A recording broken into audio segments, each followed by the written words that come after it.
블록체인이란 쉽게 말하자면 데이터 분산 처리 기술입니다. 네트워크에 참여하는 모든 사용자가 모든 거래 내역 등의 데이터를 분산, 저장하는 기술을 지칭하는 말입니다. 블록들을 체인 형태로 묶은 모습이기 때문에 블록체인이란 이름이 붙었죠. 여기서 블록은 개인과 개인의 거래 데이터가 기록되는 장부가 됩니다. 이런 블록들은 형성된 후 시간의 흐름에 따라 순차적으로 연결된 사슬, 즉 체인의 형태를 가지게 되죠. 모든 사용자가 거래 내역을 보유하고 있어서 거래 내역을 확인할 때는 모든 사용자가 보유한 장부를 대조하고 확인해야 합니다. 이 때문에 블록체인은 공공거래장부 또는 분산거래장부라 불리웁니다. 2017년 말 우리나라로 휩쓸고 지나간 비트코인 투기 강풍으로 그 원천 기술인 블록체인에 대해서도 많은 이들의 관심이 집중됐습니다. 비트코인 외에도 다양한 산업과 연계되어 무궁무진한 확장성을 기대할 수 있습니다. 그렇다면 블록체인 기술이 불러올 혁신에는 어떤 것들이 있을까요? 블록체인은 금융을 비롯해 보험, 교통, 헬스케어, 에너지, 물류와 배송, 음악, 제조, IoT, 소셜미디어 그리고 공공 분야 등 거의 모든 주요 산업 분야에 적용될 예정입니다. 그만큼 블록체인이 산업 구조를 바꿀 만큼 영향력이 클 것으로 예상하고 있습니다. 우리가 일반적으로 가장 많이 사용하는 결제 시스템을 예로 들어보자면 현재 물건을 구매할 때 체크카드나 신용카드로 결제하면 그 정보는 VAN사, 카드사, 은행 등 관련기관을 거쳐 거래됩니다. 이 과정에서 VAN사는 결제 건당 수수료를 가져가고 카드사와 은행은 결제 금액의 일정 비율을 수수료로 가져갑니다. 온라인도 마찬가지입니다. 우리가 온라인 쇼핑몰을 통해 물건을 구매하고 결제할 때 PG사를 통해 결제 정보가 전달되고 은행과 카드기관과 같은 관련기관이 이를 처리하고 수수료를 가져가는 시스템입니다. 국내의 경우 이런 수수료는 판매자가 부담을 지기 때문에 대부분의 판매자는 현금과 같은 수수료가 낮은 결제 수단을 선호합니다. 이런 시스템에 블록체인을 적용한다면 중간 과정을 없애고 구매자가 직접 판매자에게 물건 대금을 지불할 수 있습니다. 이때 사용하는 결제 수단이 바로 암호화폐입니다. 암호화폐의 경우 변동성이 크기 때문에 실제 결제에 쓸 수 없다는 의견도 있습니다. 하지만 결제 시 적용되는 암호화폐를 법정화폐와 1대1로 연동한다면 변동 없이 안정적으로 사용할 수 있습니다. 블록체인은 결제 외에도 담보 및 신용대출, 송금,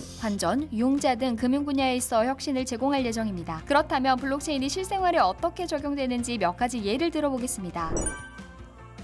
최근 블록체인 기술을 활용해 식품의 원산지와 유통정보 등을 확인할 수 있는 식품 안전망 시스템이 진화하고 있습니다. 불투명한 원산지 기록은 소비자뿐만 아니라 공급자에게도 영향을 끼칩니다. 예컨대 2006년 미국에서 시금치를 먹고 200여 명의 대장균 환자와 3명의 사망자가 속출했던 시금치 감염 비상사태가 있습니다. 미국 FDA는 미국인들에게 시금치를 당분간 섭취하지 말라고 권고하였고 식약청과 보건국은 2주간의 조사 끝에 특정 농장에서 단 하루간 재배한 시금치의 문제라고 판단하였고 이내 리콜 조치를 내렸습니다. 하지만 이미 전국의 시금치 농장은 이 사건으로 인해 막대한 피해를 본 이후였습니다. 이러한 피해를 줄이기 위해 근래에는 세계 유통시장이 블록체인 기술을 도입해 소비자의 신뢰 확보에 나서고 있습니다. 대표적으로 세계 최대의 유통기업 월마트는 블록체인 기술을 도입해 식품 추적 플랫폼을 구축하였습니다. 식품을 납품하는 농장에서 시작해 보관창고 그리고 운송 경로 등의 IoT 태그를 발송물에 부착하여 원산지, 보관온도, 유통기한 등 모든 유통 과정을 블록체인에 실시간으로 업데이트함으로써 모든 소비자들에게 투명하게 공개하였습니다. 이제는 블록체인 기술을 통해 단 몇 초 안에 모든 유통 과정을 확인할 수 있게 되어 소비자를 비롯하여 동종 식품업계의 피해를 줄일 수 있게 되었습니다. 헬스케어 기업 메디블록은 지난 19년 블록체인 기반 간편 보험 청구 애플리케이션 메디패스를 출시하였습니다. 메디패스 앱에서 병원 서류는 모두 블록체인상에서 기록되므로 사용자는 종이 서류 없이도 간편하고 빠르게 보험금 청구가 가능하고 보험사 입장에서 문서를 하나하나 검증할 시간을 절약할 뿐만 아니라 위변조가 불가하다는 점에서 보험 사기를 예방할 수 있다는 이점이 있습니다.